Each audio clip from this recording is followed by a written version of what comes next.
Syah, dah ready Syah?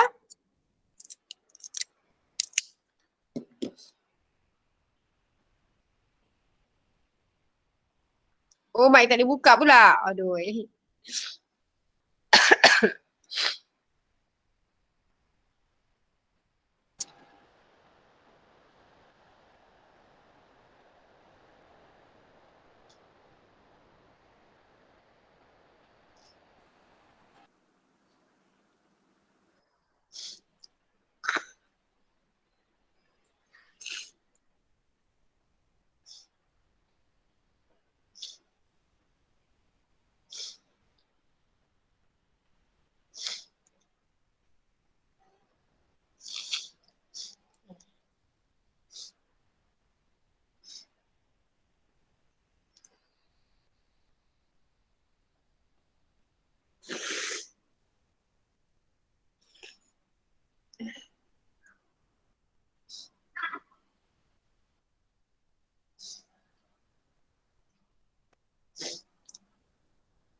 Assalamualaikum cikgu.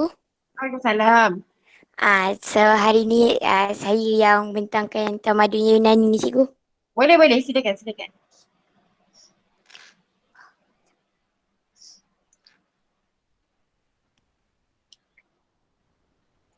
Okay, Dija, tolong ready ya, rekod ya.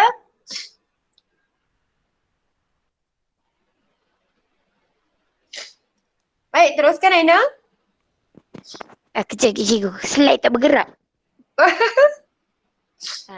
dah start lah. Jadi kita mulakan dengan pengenalan ya cikgu. Ya, saja. Tamadun Yunani ni pencetus kepada perkembangan tamadun Eropah. Ia berkembang antara tahun 1000 sebelum Masihi hingga 800 sebelum Masihi. Ia merupakan zaman yang memberikan inspirasi dan panduan kepada kehidupan manusia lebih baik. Pelbagai pencapaian dalam pemerintahan dan bidang pentadbiran melalui pengenalan sistem seperti demokrasi, ekonomi, sains dan teknologi, kesusasteraan serta falsafah dan pendidikan.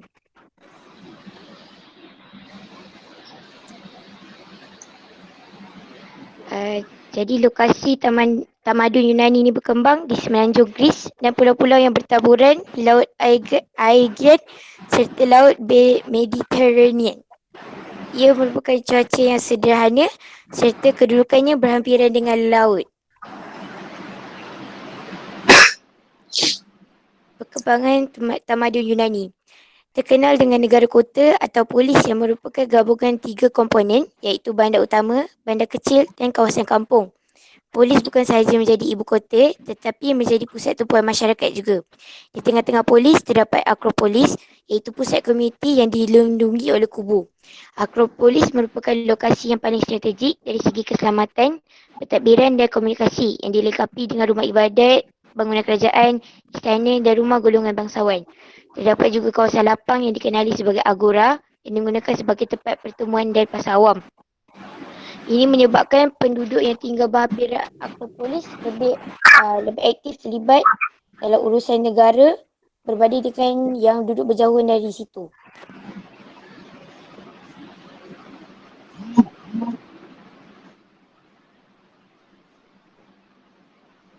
Terdapat 3 polis yang terkenal dalam tamadun Yunani. Athens, Sparta dan Korin. Negara Athens, negara kota yang paling ramai penduduk, 40,000 orang, 2,600 kilometer.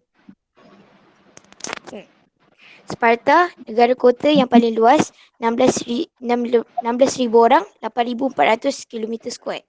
Corinth, 10,000 orang, 880 kilometer square. Peningkatan pemerintahan dan pentadbiran tamadun Yunani. Ia merupakan sumbangan terpenting dalam perkembangan sejarah dan tamadun manusia. Ia diwarisi oleh generasi selepas tamadun Yunani dan kekal sehingga kini.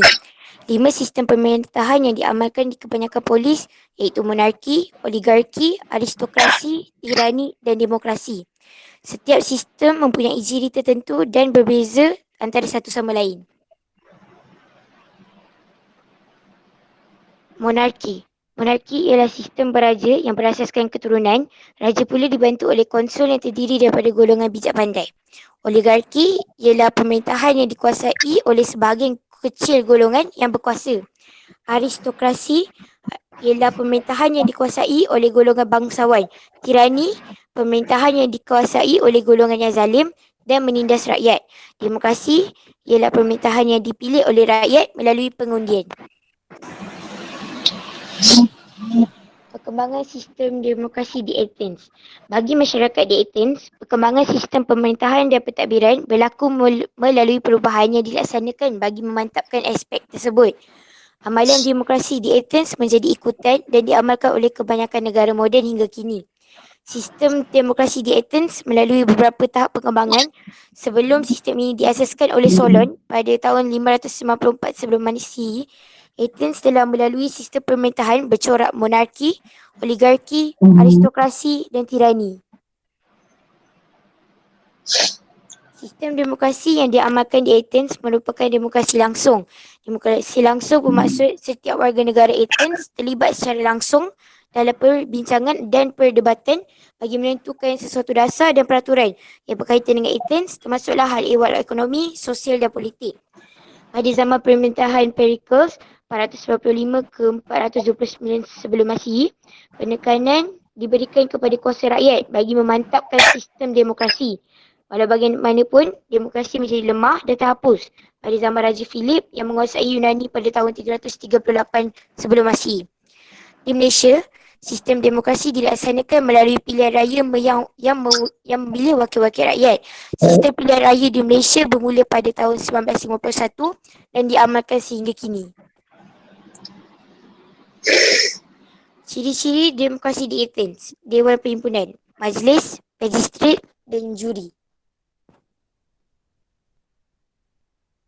Keanggotaan dan fungsi badan pemerintahan dan pentadbiran di Athens. Dewan Perhimpunan yang diwujudkan di Athens merupakan badan pentadbiran yang paling tinggi. Di dalam dewan ini, setiap warga negara Athens boleh mengemukakan sebarang pandangan mereka berkaitan dasar-dasar pentadbiran yang dijalankan oleh pemerintah. Hal ini menimbulkan perasaan kebersamaan dalam kalangan warga negara Athens sehingga mereka sanggup mengubahkan diri demi Athens. Keanggotaan Dewan Perhimpunan, anggotanya terdiri daripada semua warga negara lelaki Athens. Setiap warga negara berpeluang memegang jawatan selama 6 bulan hingga setahun. Bersidang sekurang-kurangnya 3 kali sebulan. Semua warga negara dibenarkan menghadiri perhimpunan. Dewan Perhimpunan mempunyai kuasa kawalan terhadap pentadbiran dan menetapkan dasar-dasar yang akan dilaksanakan. Dewan Perhimpunan juga mempunyai kuasa untuk memutus dan mengeluarkan deklarasi peperangan. Tanpa deklarasi ini, Athens tidak akan terlibat dalam mana-mana peperangan. Selain itu, Dewan Perhimpunan berfungsi sebagai mahkamah orang awam. Keadaan ini menyebabkan setiap warga negara yang mempunyai masalah boleh membuat aduan kepada Dewan Perhimpunan, terutamanya kes-kes besar yang tidak dapat diselesaikan oleh badan pentadbiran yang lain. Fungsi Dewan Perhimpunan. Terdapat 6 fungsi Dewan Perhimpunan. Pertama, menerima duta dari negara asing bagi mengukuhkan hubungan antara kedua-dua pihak. Kedua, berperanan melantik ahli majlis sebagai sebahagian sistem pentadbiran yang wujud. Ketiga, menggubal undang-undang bagi memastikan keadilan dapat dilaksanakan dengan seadil-adilnya di Athens. Keempat, membuat deklarasi peperangan bagi mempertahankan kedaulatan Athens. Kelima, perjanjian dengan negara lain bagi melicinkan. Keenam, membincangkan hal kewangan dan percukaian bagi mengukuhkan ekonomi Athens. Majlis. Majlis merupakan jawatan kuasa yang mengendalikan urusan dan perbincangan hal-hal penting yang berkaitan pemerintahan dan pentadbiran. Badan ini kadang-kadang dikenali sebagai Majlis 500. Keanggotaan ahli dilantik oleh Dewan Perhimpunan. Ahli terdiri daripada 500 orang dengan keahlian selama 2 tahun.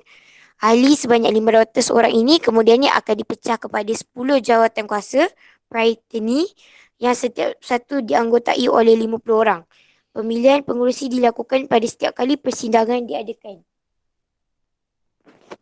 Fungsi majlis. Pertama, melaksanakan keputusan Dewan Perhimpunan. Kedua, ahli-ahli majlis bertanggungjawab mengendalikan jabatan-jabatan kerajaan. Ketiga, kuasa majlis tidak mengatasi kuasa Dewan Perhimpunan. Magistrat. Magistrat merupakan badan yang melaksanakan segala dasar yang telah ditetapkan. Magistrat sama dengan perkhidmatan awam dalam sistem pentadbiran hari ini. Keanggotaan warga negara Athens dianggotai 6,000 orang ahli, sebanyak 200 hingga 500 orang merupakan hakim, sebanyak 10 orang jeneral tentera menganggotai badan ini. Fungsi magistrat merupakan kaki tangan kerajaan, melaksanakan dasar-dasar yang telah diputuskan oleh majlis, mengurus hal ehwal pendidikan, percukaian dan sebagainya. Juri. Juri merupakan badan yang bertanggungjawab dalam hal yang berkaitan dengan keadilan. Keanggotaan dianggotai oleh 101 hingga 1,001 orang berdasarkan keseriusan kes yang sedang dibicarakan. Perbicaraan diketuai oleh pengerusi. Terdapat beberapa fungsi juri. Pertama, juri menjadi pemutus kepada sesuatu kes. Pesalah akan merayu terus kepada warga negara. Kuasa pengadilan terletak dalam tangan warga negara. Pemerintahan dan pentadbiran Sparta. Di Sparta, sistem pemerintahan dan pentadbiran bersifat monarki terhad. Terdapat 2 orang raja yang memerintah Sparta bersama-sama bagi mengelakkan seorang daripada raja bertindak kejam. Kedua-dua raja datang daripada keluarga Eurypontins dan Agiates. Urusan pentadbiran raja dibantu oleh sebuah Dewan Perhimpunan dan Majlis. Dewan Perhimpunan mempunyai 10,000 orang ahli dan 5 orang pegawai dilantik sebagai Air Force yang berfungsi memastikan raja tidak memerintah secara mutlak. Majlis pula mempunyai 28 orang dewasa dan berusia melebihi 60 tahun. Keahlian majlis seumur hidup. Kaum wanita di Sparta tidak terlibat dalam urusan pentadbiran dan pemerintahan. Kehidupan masyarakat di Sparta berbeza daripada kebanyakan polis di Yunani. Di Sparta, penekanan diberikan kepada disiplin ketenteraan. Kanak-kanak seawal usia 7 tahun dan kaum wanita akan dilatih menjadi anggota tentera. Dalam hal ini, Sparta boleh dikategorikan sebagai kerajaan ketenteraan. Penekanan terhadap aspek disiplin dan taat serti kepada negara kota menjadi asas perkembangan Sparta. Malahan aspek ini tertanam kukuh dalam kalangan warga negara Sparta. Penekanan kepada disiplin dan taat serti seperti ini boleh menjadi contoh kepada pembinaan negara Malaysia yang lebih cemerlang. Sumbangan tamadun Yunani terutamanya dalam sistem demokrasi akan terus kekal dalam sejarah dan tamadun manusia. Sebagai pengasas demokrasi, kehidupan di Athens menekankan aspek kebebasan, hak warga negara dan pemikiran terbuka. Selain itu, negara kuartal Sparta turut memberikan penekanan kepada disiplin ketenteraan dan semangat patriotik setiap warga negara, sama ada lelaki atau wanita, dalam mempertahankan kedaulatan negara. Sekian, terima kasih. Baik, terima kasih Aina dan kumpulannya yang menyediakan tu sangat bertungkus lumus ya. Terima kasih banyak. Dan kita dah pelajari tentang Yunani, di mana kita lihat Yunani mengalami perubahan pemerintahan daripada sistem monarki sehingga kepada sistem demokrasi. banyak proses yang telah mereka lalui sampailah mereka menemui sistem demokrasi yang lebih stabil. Bermula dengan sistem monarki yang mereka rasakan tidak adil. Mereka tukar lagi sampailah mereka merasakan sistem demokrasi lah yang paling stabil, yang paling adil kepada semua rakyat. Dan Sparta agak satu sistem pemerintahan yang agak berbeza daripada Athens.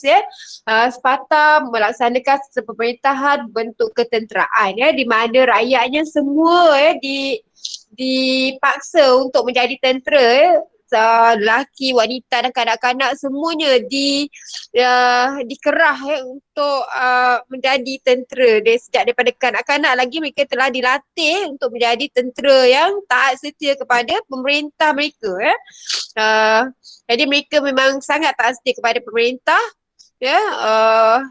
menyebabkan mereka dapat mempertahankan negara mereka lah. Itu memang cerita yang tersohor mengenai Sparta. Cerita apa?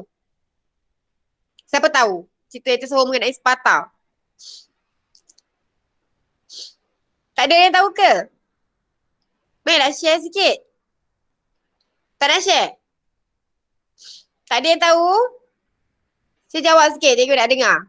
Ada tak yang tahu apa yang cerita-cerita paling popular mengenai Sparta? Cerita apa?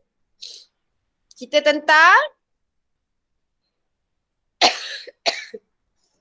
cerita tentang apa? Seorang pun tak tahu cerita tentang Trojan. Tahu Trojan tak? Tentera Trojan yang tentera kayu tu. Trojan Horse. Kan? Dia serang negara orang guna Trojan Horse. Maknanya mereka mempunyai strategi ketenteraan yang sangat baik. Mereka gunakan tentera, mereka letakkan tentera mereka ramai-ramai kat dalam kuda kayu tu. Dihantar ke negara selesai kat Greece kot. Lepas tu orang negara tu ingat ada kuda kayu lah, ingat seronok lah tengok kuda kayu pelik-pelik tu. Rupa-rupanya dalam kuda kayu tu ada tentera yang ramai. Akhirnya kalahlah negara tersebut. Itu salah satu strategi penting lah. Negara yang ketenteraan ni mereka belajar tentang strategi peperangan. Dan strategi dalam peperangan negara ketenteraan, strategi peperangan itu sangat penting. Kalau kita berperang tanpa strategi, kita tak boleh memenangi peperangan. Itu antaranya lah. Kalau minggu lepas kalau kita lihat, tonton video-video yang saya bagi, yang saya minta anda tonton, ada 3 video kan, betul tak? Seorang pun tak bersuara ni. Amboi. Ada 3 kan? Ada 3 video. Ada salah satu video tu menunjukkan satu permainan. Satu permainan yang orang dulu suka. Apa dia permainan tu? Yang dia tonton dekat mana? Dekat Colosseum kan? Apa permainan tu? Gladiator. Lawan-lawan tu apa nama dia tu? Gladiator. Gladiator. Mereka suka tengok Gladiator. Mereka punya hiburan tu. Kan? So kita belajar tentang Yunani, kita belajar tentang sistem pemerintahan.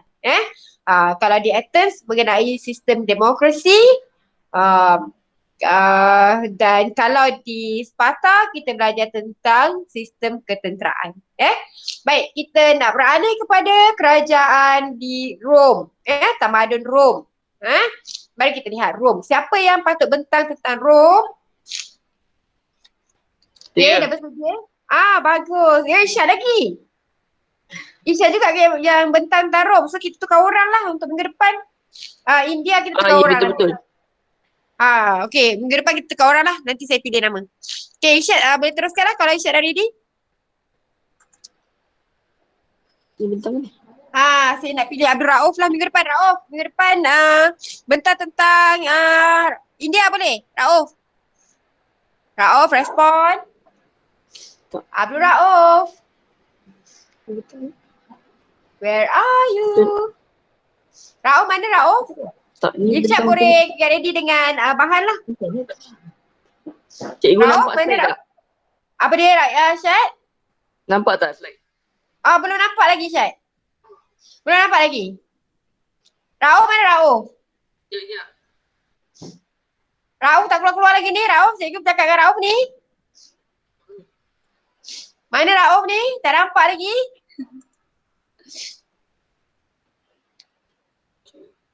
Mana Rauf cakap tak? Cikgu tengok chat. Apa dia? Saya tengok chat, dia tengok chat.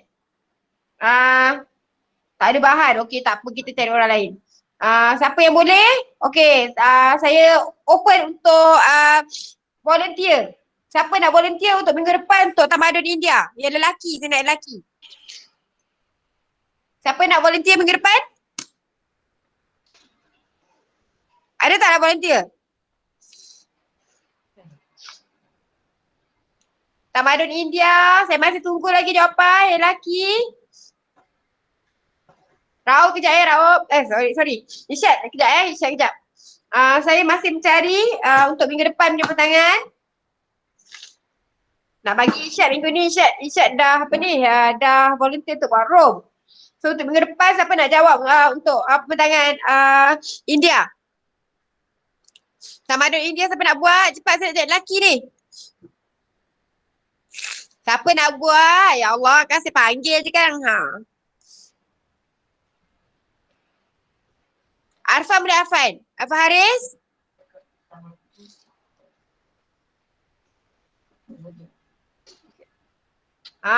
Iman kata tak ada. Arfan Haris ada? Arfan Haris? Arfan Haris boleh tak Arfan Haris? Arfan Haris? Boleh. Kalau tulis atas kertas pun boleh Iman. Kalau Iman nak buat lah. Okey, Arfan kata boleh. Kalau Arfan nak Iman Irfan nak share dengan Arfan Haris pun boleh. Boleh je. Tulis kat kertas pun boleh. Tak semestinya buat dengan komputer. Tak semestinya. Tulis atas kertas pun boleh.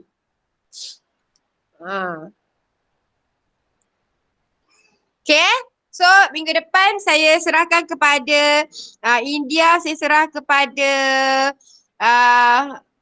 Arfan Haris lah. Arfan Haris. Kalau Iman Irfan nak bantu pun boleh. Arfan Haris. Kelas apa ni Arfan?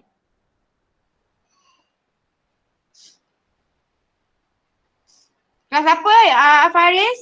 Biruni, okey.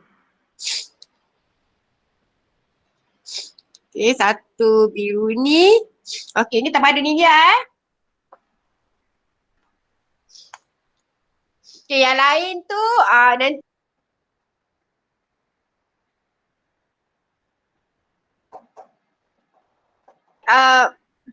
yang lain yang mana yang tak terlibat dengan pertanyaan, nanti anda bersedia untuk menjawab soalan. Soalan nanti saya akan masukkan dalam grup lah. Saya akan serah dalam grup nanti.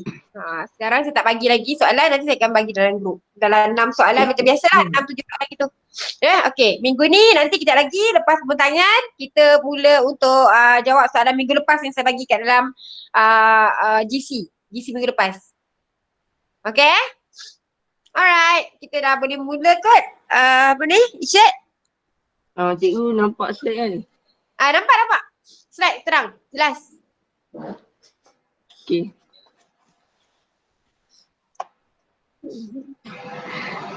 Saya Isyad Danish bin Abdul Rahman daripada kelas 1 Al-Razi. Ini saya nak membuat pembentangan tentang Tamadun Rom. Kita mulakan dengan pengenalan.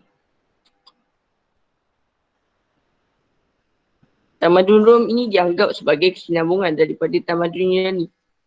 Kedua-dua tamadun ini disifatkan sebagai zaman klasik dalam sejarah Eropah. Ciri-ciri yang menjadi asas yang penting dalam pembinaan Tamadun Rom ialah mementingkan hak dan kebebasan, pemikiran terbuka dan semangat ingin tahu.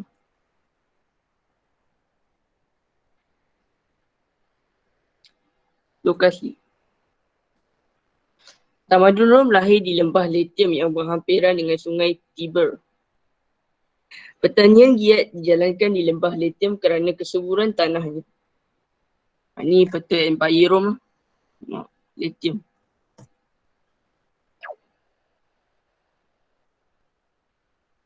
Perkembangan Baik, tamadun sebelum Rom. Isyad teruskan kat dalam peta tadi ada tulis Sicily kan? Apa? Ada tulis Sicily, Pulau Sicily.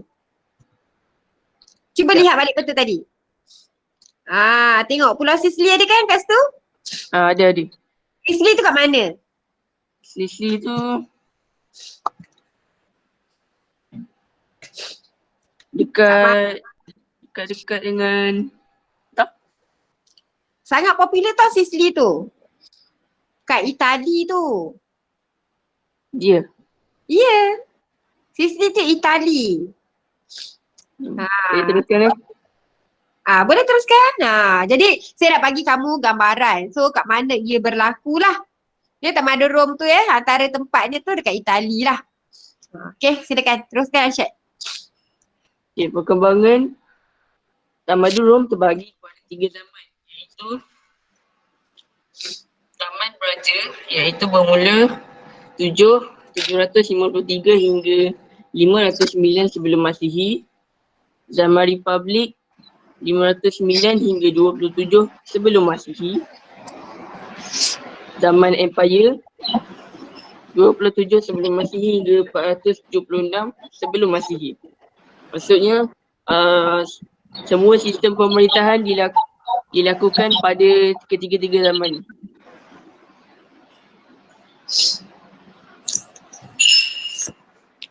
Ini kata seni bina dalam tamadun Rom. Tamadun Rom terkenal dengan kepakaran dalam bidang seni bina. Antara kepakaran masyarakat Rom dalam bidang seni bina: membina bangunan besar-besar, binaannya mempunyai nilai estetika, setiap binaannya mempunyai kegunaan yang khusus, mempunyai ketahanan yang tinggi dan masih kekal hingga kini. Perkembangan ini melibatkan bangunan, jalan raya, saliran air dan tempat mandi awam.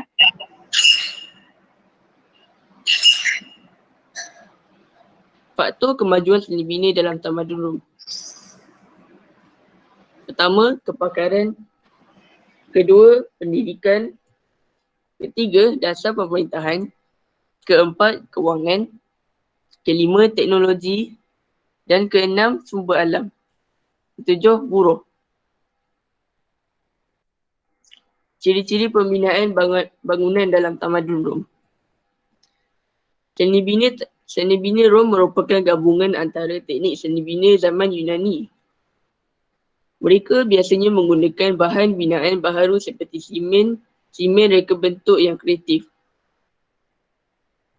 Ciri-ciri seni bina tamadun Rom: kubah berbentuk bulat, penggunaan marmar, hiasan dalaman, tiang besar gaya Yunani, penggunaan siling, penggunaan simen dan saiz besar, serta bumbung yang melengkung.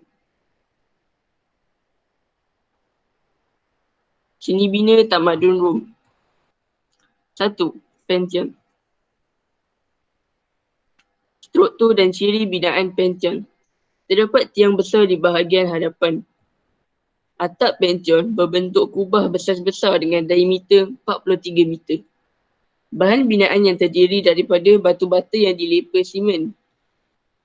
Fungsi pembinaannya ialah bangunan ini digunakan sebagai tempat memuja dewa-dewi masyarakat Rom. Pembinaannya, ini sejarah pembinaannya pada tahun 27 sebelum Masihi. Kemudian ia kemusnahan dalam kebakaran dalam 80 Masihi. Dia dibina semula, maksudnya masyarakat Rom bina balik pada 125 sebelum Masihi. 2. Amphitheater.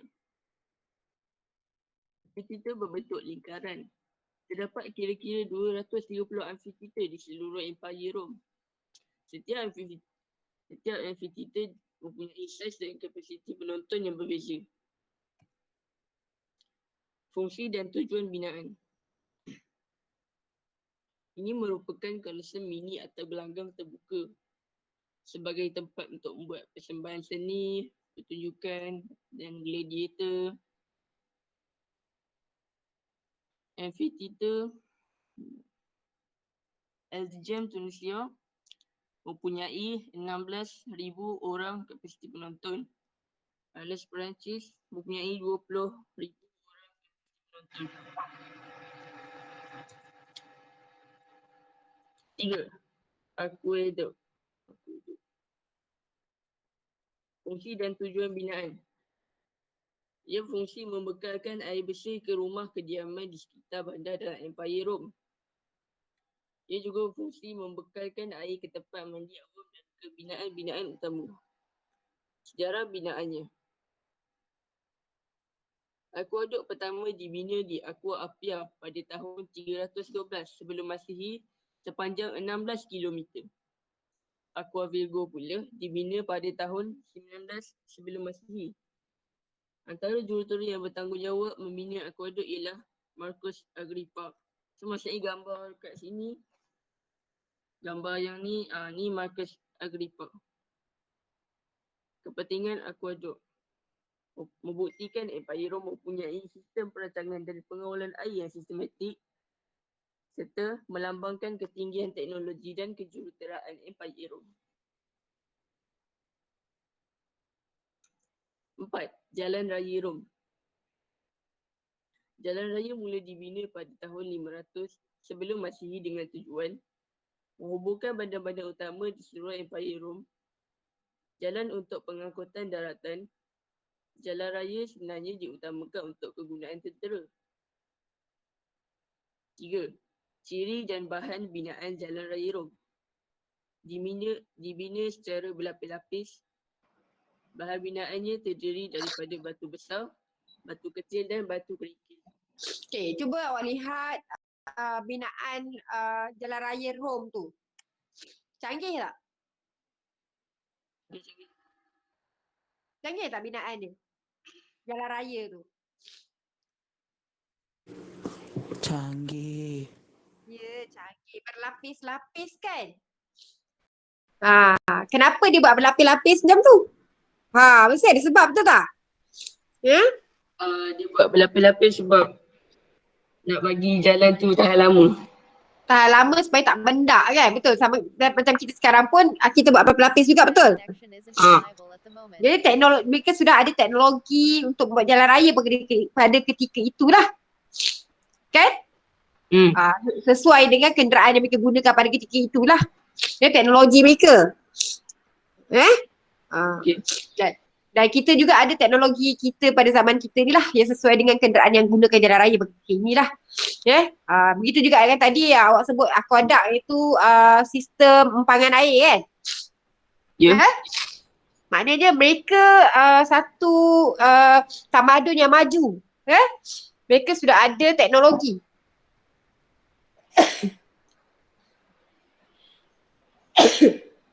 Dan mereka ada teknologi pelbagai untuk berbagai-bagai kemudahan kehidupan lah. Okey, baik kita lihat pula luas jalan raya Rom berapa luaskah jalan raya mereka? Luas jalan raya Rom adalah 4 kaki, 1.3 meter, 4 kaki tebal lah. Dan 20 kaki lebar maksudnya 6.7 meter. Batu tanda didirikan bagi menunjukkan jarak antara satu kawasan dengan satu kawasan dengan yang lain. 4 kaki tebal Tebal sahaja jalan raya itu dah 4 kaki tebalnya sahaja. Bayangkanlah tebal jalan raya tu 4 kaki. 4 kaki dalam. Lebarnya 20 kaki, makanya dah lebih kurang dengan jalan raya yang ada pada hari ni lah. Dia boleh dilalui 2 hala lah kalau 20 kaki. Betul? Betul kan? Okay, ada batu tanda. Macam sekarang pun dah ada batu tanda. Setiap kilometer ada batu tanda. Betul tak? Betul. 1 kilometer sebenarnya kalau awak selalu ikut ayah awak berjalan lah. Mesti setiap kilometer dia tuliskan. Berapa kilometer lagi ke Ipoh. Kan? Dia ada batu tanda. Setiap 1 kilometer. Maknanya dulu pun dah ada bukan hanya sekarang Lepas tu longkang tepi jalan untuk mengalirkan air untuk mengelakkan takungan air jika hujan. Jalan raya tu pun dah ada takungan air. Serupa dengan sistem jalan raya sekarang dah ada takungan air. Baik, kita tukar ke slide yang lain. Okay? 5. Tembok pertahanan. Tembok dibina bagi mengukuhkan pertahanan dan keselamatan empire Rom yang luas. Tujuan pembinaan tembok pertahanan ini ialah melindungi tamadun Rom daripada ancaman dan serangan musuh dan memisahkan kawasan antara pemerintahan Rom dengan kawasan yang bukan Rom. 3. Kaedah pembinaan tembok. Menyusun batu besar dengan memanjang serta mencapai ketinggian sehingga 5 meter. Pembinaan Markastel. Okey, baik. Saya dah tanya awak. Sebelum Irsyad teruskan, adakah sistem pembinaan tembok ini berlaku juga di negara kita? Tak. Tak? Adakah anda pasti? Tak. Siapa pernah pergi naik Bukit Melawati? Ada. Siapa pernah naik Bukit Melawati dekat Kuala Selangor? Pernah tak naik? Pernah naik? Ha. Pernah kan? Ada nampak tembok batu dekat situ? Ada. Ada. Dan siapa pernah naik dekat kawasan yang ada batu hampa tu? Dah. Dah pernah kat situ. Itu kota dia kan? Kan ada tembok, betul tak? Betul. Betul. Awak nampak dia ada tembok tapi berumput kan? Betul. Sebenarnya dalam tu ada batu. Tapi mereka letak di atas batu tu mereka timbunkan dengan tanah, akhirnya dia jadi berumput. Sebenarnya dalam tu ada binaan batu. Bukan hanya dekat Kuala Selangor je bukan hanya kat Bukit Melawati. Ada di Johor, ada di kota-kota banyak di Tanah Melayu sebenarnya, tapi banyak kota-kota Melayu telah dimusnahkan oleh penjajah. Sama ada penjajah Siam, Thailand atau juga penjajah Inggeris. Semua penjajah-penjajah yang datang ke Tanah Melayu telah memusnahkan tamadun Melayu yang sangat tinggi tu. Mereka semua tak nak tinggal sikit pun kesan-kesan kehebatan tamadun Melayu. Jadi kita generasi kini tak dapat lihat lagi kehebatan tamadun Melayu yang hebat pada zaman dahulu kala. Sebenarnya apa yang berlaku di barat juga ada di negara kita. Bahkan diceritakan di dalam buku-buku yang ada di negara barat, di Eropah, kehebatan tentang tamadun tanah Melayu ini adalah lebih hebat daripada tamadun di Venice sekalipun. Yang itu awak kena kaji lebih lagi lah. Ada banyak video-video kajian yang terbaru berkenaan dengan kehebatan tamadun tanah Melayu. Itu satu perkara yang anda boleh kaji nantilah. Baik, ini satu perbandingan saya nak buat satu perbandingan. Dia sambil-sambil kita belajar tentang tamadun lain lah. Baik, teruskan Irsyad. 4. Pembinaan Markastel. Oi, Arfan Danish bangkit pukul berapa Arfan Danish? Dah sejam Arfan Danish. Pembinaan Markastel ini dibina dalam jarak sebatu 1.6 km setiap batu. Ia dibina untuk menempatkan tentera yang mengawal tembok. 5. Tembok Hadrian. Ini tajuk yang dalam tembok pertahanan tadi. Tembok Hadrian. Tembok ini merupakan tembok yang paling terkenal di Britain. Ia dibina oleh Maharaja Hadrian pada tahun Hadrian juga. Panjangnya tembok ini adalah 117 km dengan ketinggian 5 meter. 6. Tempat mandi awam.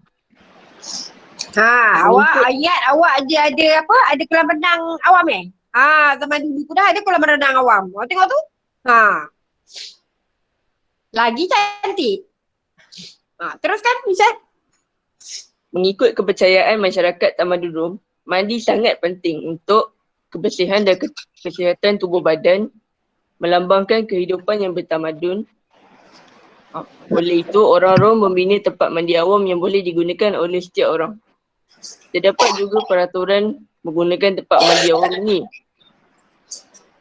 Bayaran tertentu akan dikenakan kepada setiap orang yang menggunakan tempat mandi awam.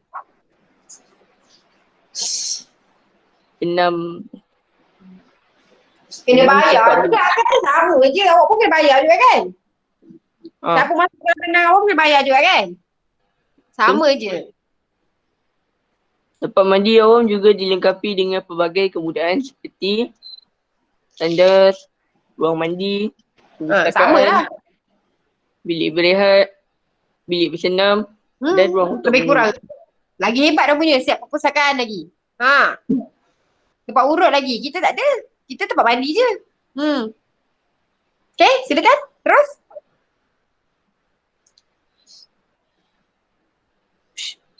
Sekian, terima kasih. Oh, sudah habis. Baik. Saya ingin menambah tentang kita merentas tamadun.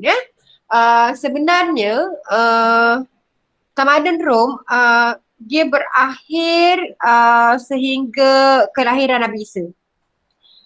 Kelahiran Nabi Isa dan 300 tahun selepas kelahiran Nabi Isa. Maknanya selepas Masihi lah. 300 tahun selepas Masihi, selepas dia menuhankan Nabi Isa. Okay. Semasa kelahiran Nabi Isa, agama Kristian belum wujud lagi Tahu kan? Anda tahu tentang agama Kristian? Agama Kristian belum wujud semasa zaman Nabi Isa. Agama Kristian cuma wujud 300 tahun selepas kematian, selepas Nabi Isa diangkat naik ke langit. Siapa yang mewujudkan agama Kristian? Orang pemerintah Rom. Paulus saya kata saya Paulus yang mencipta agama Kristian yang menuhankan Nabi Isa pada ketika itu. Itu yang menyebabkan berakhirnya ketika itu, selepas daripada kejadian itu Rom akhirnya semakin jatuh dan mengakibatkan Eropah kalau dulu Eropah merujuk pada Rom lah. Eropah mengalami zaman kegelapan apabila Islam 200 tahun kemudian 300 tahun selepas Nabi Isa naik ke langit, wujudnya agama Kristian, dan selepas 200 tahun wujudnya agama Kristian, lahirnya Nabi Muhammad sallallahu alaihi wasallam. Pada lebih kurang 610 kata saya Rasulullah SAW dilahirkan.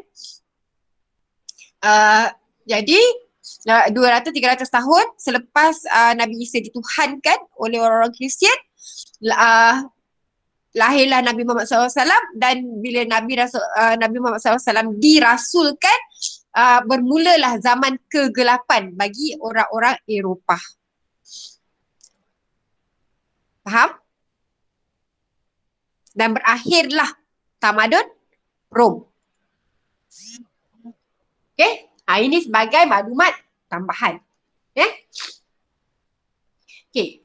Minggu harapan kita akan belajar tentang tamadun India dan juga tamadun Cina. Awak jangan ingat tamadun tamadun Yunani lain, tamadun Rom lain, tamadun India lain, tamadun Cina lain.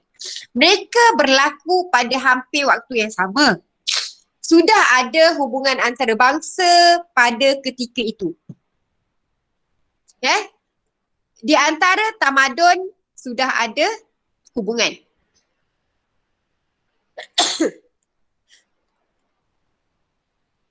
Cuma kita mengkajinya secara berasingan. Macam hari tu kita mengkaji tentang tamadun Indus. Kalau kita masih ingat, semasa kita mengkaji mengenai tamadun Indus dan tamadun Mesopotamia. Sudah ada bukti bahawa berlakunya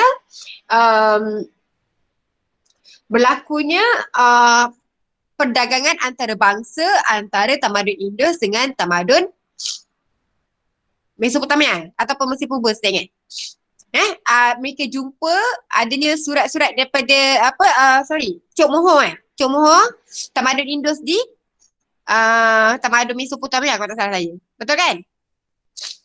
Mereka jumpa. Maknanya sudah berlaku perniagaan ataupun perdagangan antarabangsa di antara tamadun tersebut. Begitu juga dengan tamadun kita. Sebenarnya tamadun ataupun tamadun Asia Tenggara. Idham, buku berapa masuk kelas Idham? Buku 9 lah Idham, oi. Aisyah Idham tu. Aisyah Idham, buku berapa? Buku 9 masuk kelas. Jadi better late than never Aisyah. Okay. Jadi dia okay. Kita telah pun sebelum kelahiran Nabi Muhammad SAW pun tanah Melayu ini telah pun berniaga dengan Yaman. Kita sudah berlayar ke Yaman. Dan saling orang Melayu telah berlayar lama sebelum lahirnya Nabi Muhammad SAW. Kedah tamadun Sungai Batu di Kedah telah wujud sebelum lahirnya Nabi Muhammad SAW. Dan industri besi di Sungai Batu telah lama wujud dan telah lama terkenal. 600 tahun sebelum Masihi. Telah terkenal di seluruh dunia. Masa itu dia dikenali sebagai Kalaha. Dia tidak dipanggil Kedah. Dia panggil sebagai negara Kalaha. Kedah sekarang ni lah. Masa tu Boy, Aisyah Zulfa. Okay. Itu saya sebagai tambahan lah supaya kamu tak terfikir, bahawa yang kita belajar ni tamadun ni asing-asing. Sebenarnya kita belajar secara berasingan, tapi sebenarnya antara tamadun sudah ada hubungan perdagangan. Mereka sudah lama ada hubungan antara bangsa lah. In fact, sudah ada perdagangan. China sudah berdagang dengan tanah Melayu. Tamadun India telah lama ada perdagangan dengan tanah Melayu. Sudah ada kain sutra daripada China dah datang ke tanah Melayu. India telah beli barangan besi. Orang tanah Melayu sudah lama mengeksport gajah ke India. Kita dulu pengeksport gajah. Kalau awak dah tahulah. Banyak gajah datang daripada tempat kita ni. Dan juga rempah ratus lah, especially rempah ratus lah sebab kita tanah kita sangat subur untuk tanam rempah ratus, tempat lain tak ada. Orang Arab nak makan nasi Arab ke nasi apa-apa yang berempah-rempah tu berani nasi takut semua nak pakai rempah ratus, dapatkan daripada Asia Tenggara. Sebab itu semuanya orang datang ke Asia Tenggara. Sampai sekarang pun semua datang sini. Banyaknya parti-parti tu pendatang asing tanpa izin tu. Parti-parti tu semua ramai-ramai kat negara kita ni. Kenapa daripada zaman dulu sampai lah zaman sekarang. Semua suka datang sini kan? Betul tak? Terkeluar. Okey lah. Kan? Jadi hargailah tanah air kita ni memang negara kita ni adalah sebuah negara yang sangat bertuah. Orang lain gila nakkan tanah air kita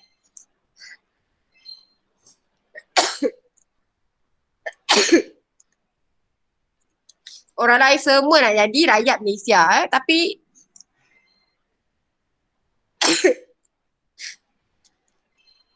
mereka tak taat setia kepada negara kita Tetap orang-orang yang mendatang ni biasanya mereka tak setia kepada negara kita. Mereka cuma nak cari makan kat sini Kesetiaan mereka takkan sama dengan kesetiaan kita kepada negara kita Malaysia Kita sanggup mati untuk negara kita. Sebab ini memang tempat kita. Kita tak ada tempat nak lari lagi Kita hidup kat sini, kita lahir kat sini, kita mati kat sini. Tapi bagi mereka cuma nak cari makan dan kesetiaan mereka tetap pada negara tempat kelahiran mereka dahululah. Awak lihat orang Cina, mereka tetap juga kesetiaan mereka kepada negara Cina. Orang India, mereka tetap juga nak kesetiaan kepada negara India mereka. Ni tempat mereka nak topang hidup saja. Malaysia ni. Boleh cikgu.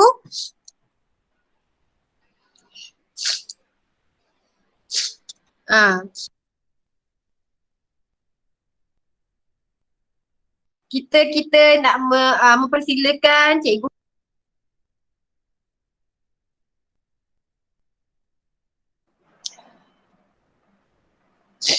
Okay, Cikgu Haryati dah ada? Dah masuk kelas kita ke? Cikgu Haryati, boleh silakan masuk kelas kita, Cikgu Haryati. Mana Cikgu Haryati tak masuk lagi ni? Ya, Cikgu Haryati nak masuk kelas kita ya. Silakan Cikgu Haryati, boleh?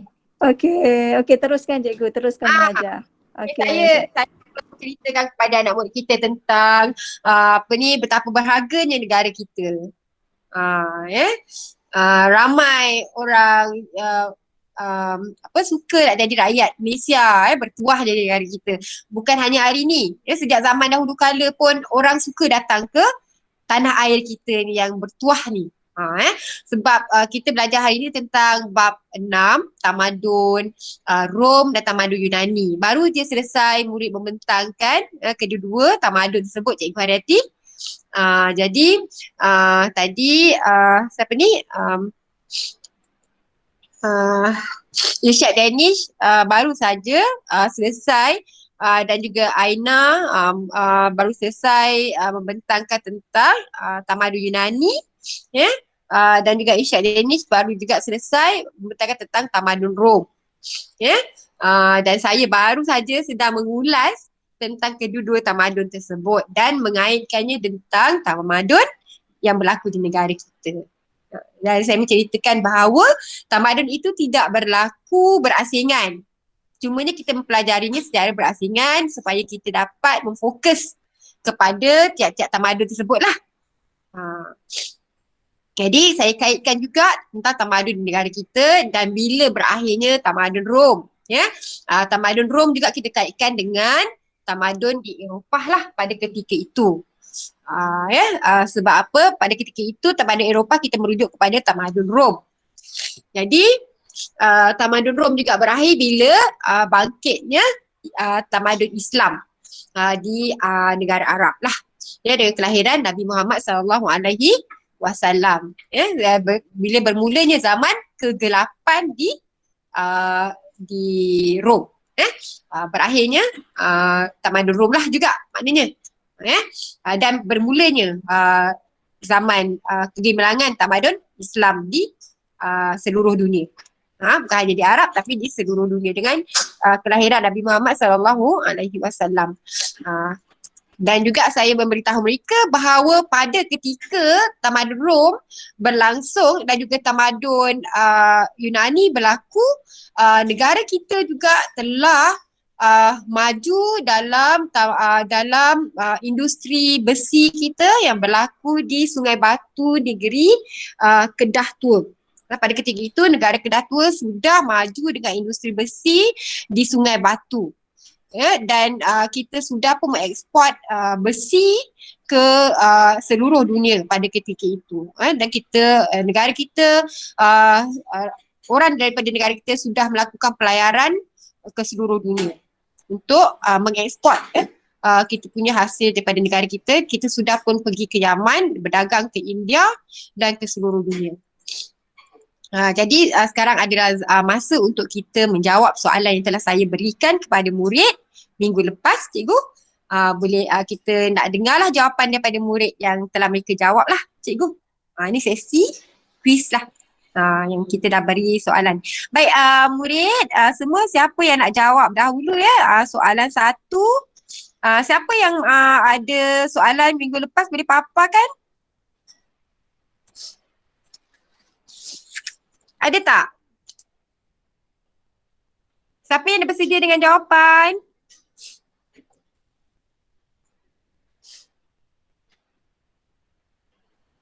Okay, nak saya panggil. Saya panggil lah ya.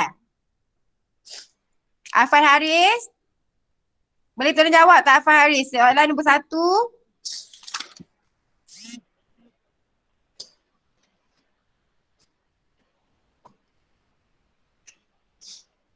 Atira.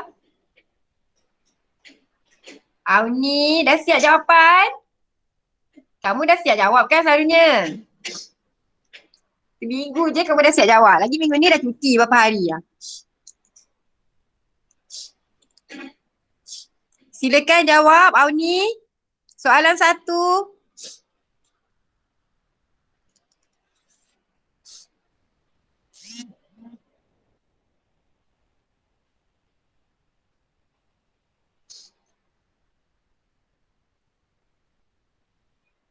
Semua dah diam dah. Mana ni? Cepatlah. Kak Aisyah Zulfan nak jawab dulu.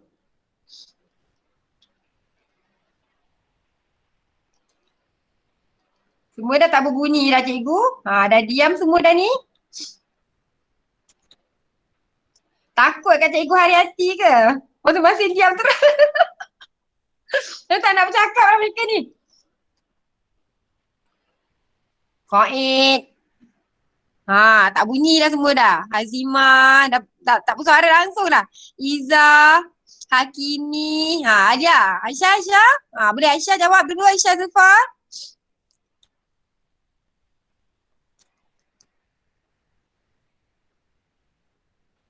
Aisyah, boleh jawab soalan 1? Silakan.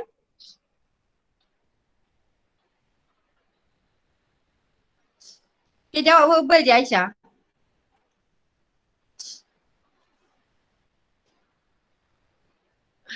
Boleh je verbal. Nak jawab dekat teks. Boleh jugalah kat teks pun tak apa. Dia malu pula cikgu nak jawab secara verbal.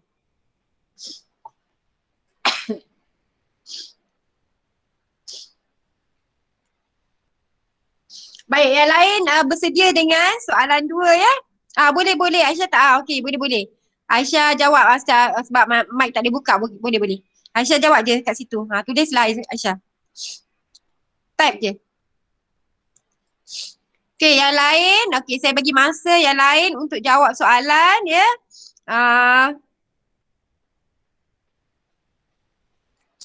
Okey, saya bagi Arfan Haris bersedia untuk jawab soalan 2, Arfan Haris. Ya, sementara Aisyah Zulfa menulis teks jawapan soalan 1, Arfan Haris minta bersedia untuk jawab soalan 2. Ya. Auni dan Nisha jawab soalan 3. Fikri Zakwan jawab soalan 4.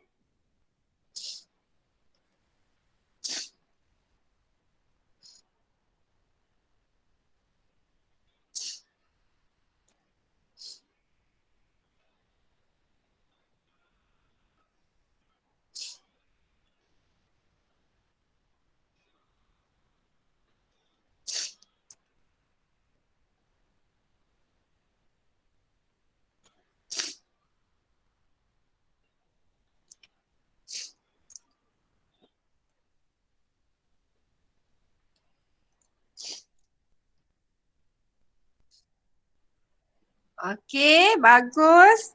Aisyah. Okey, yang kedua Arfan Haris, boleh ya? Boleh jawab. Soalan 5. Madiha, jawab soalan 5 Madiha.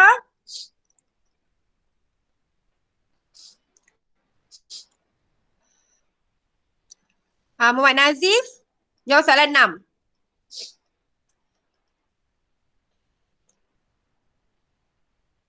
Okey. Okey, Amira Husna jawab soalan 6. Okey, Nazif tak payah jawab lah. Bagi Amira Husna jawab soalan 6.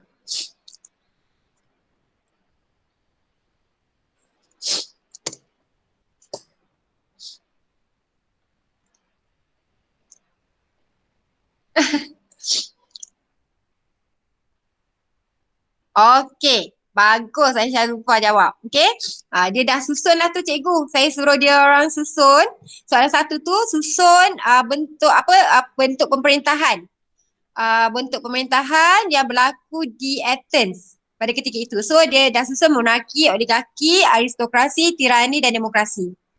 Itu bentuk pemerintahan mereka. Dan soalan dua, Arfan Haris. Dia kata dia jawab soalan 2 tu melaksanakan keputusan Dewan Perhimpunan, mengendalikan urusan pentadbiran, kuasa majlis tidak melebihi Dewan Perhimpunan. Itu jawapan dia. Betul lah mereka jawab tu. Okey, yang ini yang corak pemerintahan di yang ketiga tu, yang Auni dan Nisha tu jawab soalan yang ketiga tu, bentuk pemerintahan di Allah, saya lupa pula dah. Dia apa tu? Yang mana ni Auni dan Nisha? Saya lupa dah apa tu nama kerajaan apa tu? Apa Auni? Cikgu lupa dah. Apa nama tu? Baru je tadi cikgu cakap. Pemerintahan di Sparta. Di Sparta. Sparta cikgu lupa pula. Tadi sebut pasal Sparta lupa pula. Okey. 2 orang raja untuk mengelakkan raja yang kejam. Di Sparta tu dia bentuk pemerintahan tentera. Pemerintahan tentera. Jadi untuk dia tidak terlibat dalam ketenteraan. Jadi itulah jawapan dia. Dia melantik 2 orang raja. Ini bentuk pemerintahan di Sparta. Mereka melantik 2 orang raja untuk mengelakkan raja yang kejam. Di Sparta mereka ada 2 orang raja. Sebab wanita tidak terlibat dalam ketenteraan. Okey. Okey, Zakwan. Fikri Zakwan, apa benda yang mula dibina pada 500 tahun sebelum Masihi? Itu Fikri. Jawablah penuh. Ni tak boleh ni jawab separuh ni. Cuba jawab ayat penuh. Ini dan Nisha tu jawab mengenai disiplin ketenteraan di Sparta. Kadang-kadang wanita dilatih menjadi tentera. Aisyah Zulfa, okey, Sparta. Okey, Madiha. Ini Madiha menjawab soalan berkenaan dengan bangunan atau seni bina yang ada di Rom. Ya, antaranya Colosseum, Pantheon, Amphitheater, Aqueduct, Jalan Raya Rom, tembok pertahanan dan tempat mandi awam. Itu adalah bentuk seni bina yang ada di Rom. Bagus, Madiha. Terima kasih. Tekan. Oh, kesian ni. Okey, Fikri Zakwan, sila jawab dengan penuh ya. Masing-masing malu nak buka suara ni. Aduh. Boleh je kamu menjawab dengan suara sebenarnya. Aduh, kata malu ni. Malu dekat Cikgu Haryati je.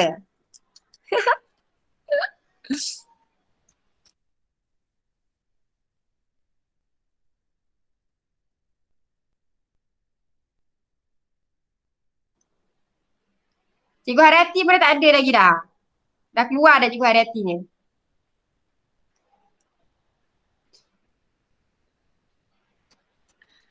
Kamu orang malu ke dengan Cikgu Haryati tu? Cikgu Haryati pun dah tak ada dah.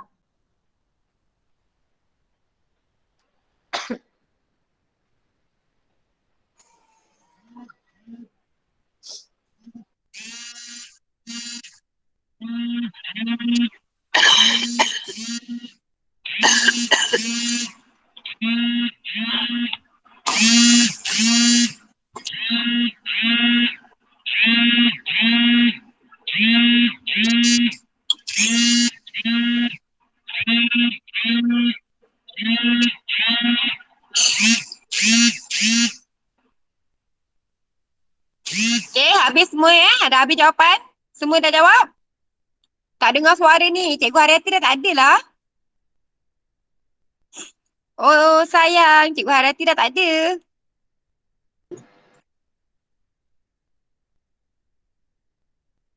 Boleh? Silakan. Okey, Fikri akan kata jelaskan tentang ciri-ciri. Boleh Mira, jawab je. Pakai mic. Jelaskan tentang ciri-ciri jalan raya di Rom. Mula dibina tahun 500 sebelum Masihi menjadi dalam pergerakan tentera, dapat batu tanda dan dibina secara berlapis agar tahan bebanan. Bagus. Bagus jawapan Fikri Zakwan. Patutnya orang jawab macam Fikri Zakuan jawab tu. Mesti lengkap. Baru dapat markah penuh. Kalau jawab separuh saya nak bagi jawab, nak bagi markah kat awak pun susah. Okey, Hawa silakan. Buka mikrofon tu. Mikrofon tak buka lagi yang.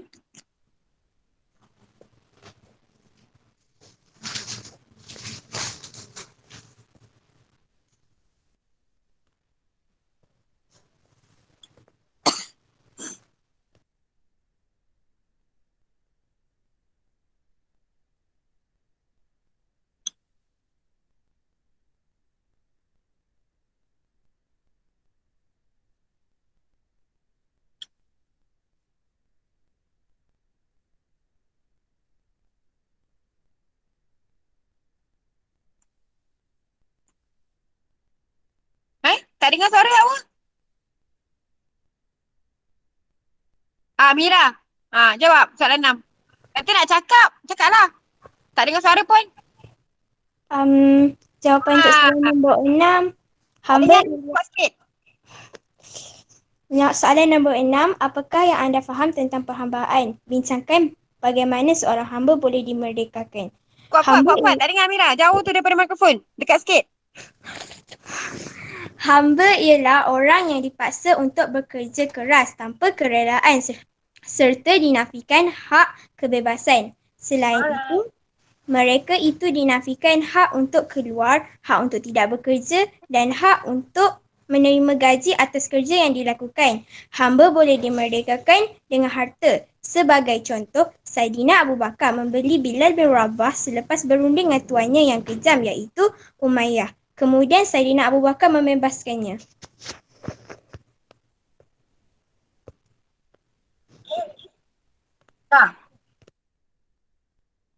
Halo? Mira? Dah habis ke? Mira? Dah habis? Mira, ulang jawapan.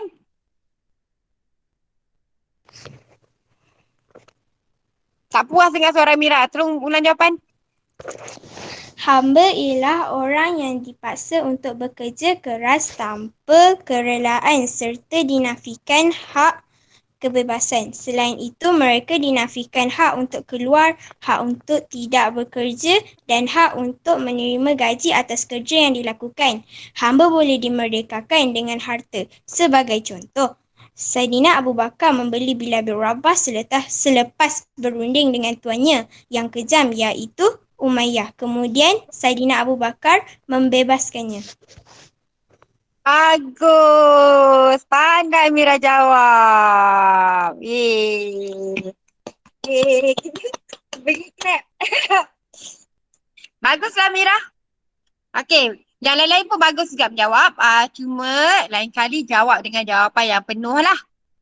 Kecuali bagi jawapan-jawapan yang memang terang-terang saya minta senaraikan tu. Senaraikan memang tak boleh jawab penuh lah. Memang jawab terus jawab macam tadi aku ada apa semua dan itu betul. Tapi kalau macam Fikri Zakuan tu pun okey. Yang tu jawapan dia bagus yang tu sebab dia jawab penuh. Okey.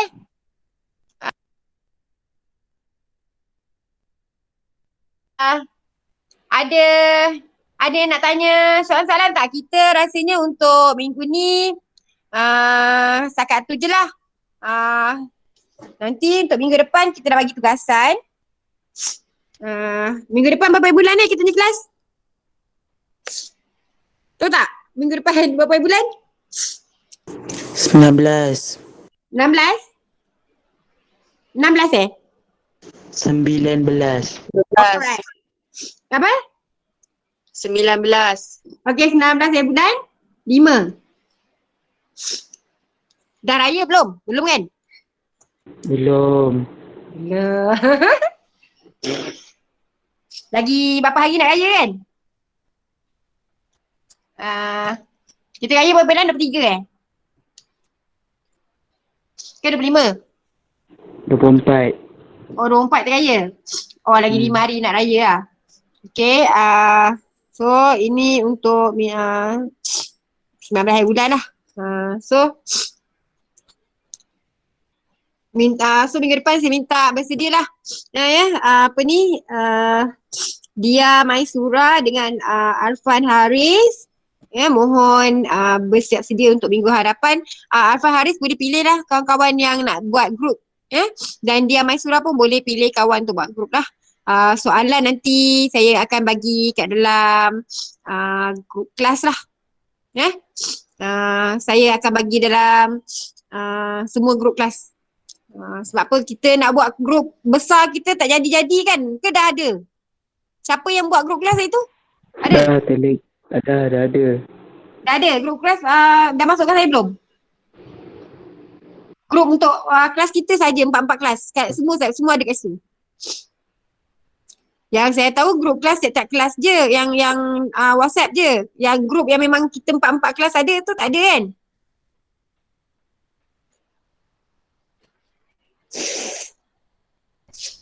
So kalau kita 4 kelas tak ada, tak apalah, saya masuk kat dalam tiap-tiap kelas tu je lah. Oh, ada Telegram Ada kat Telegram? Oh, okey. Apa nama dia? Apa nama grup tu? Apa nama grup kat Telegram tu yang kita 4 kelas ada? Dekat GCI ke? Alamak, saya tak tahu. Share kat sini pula.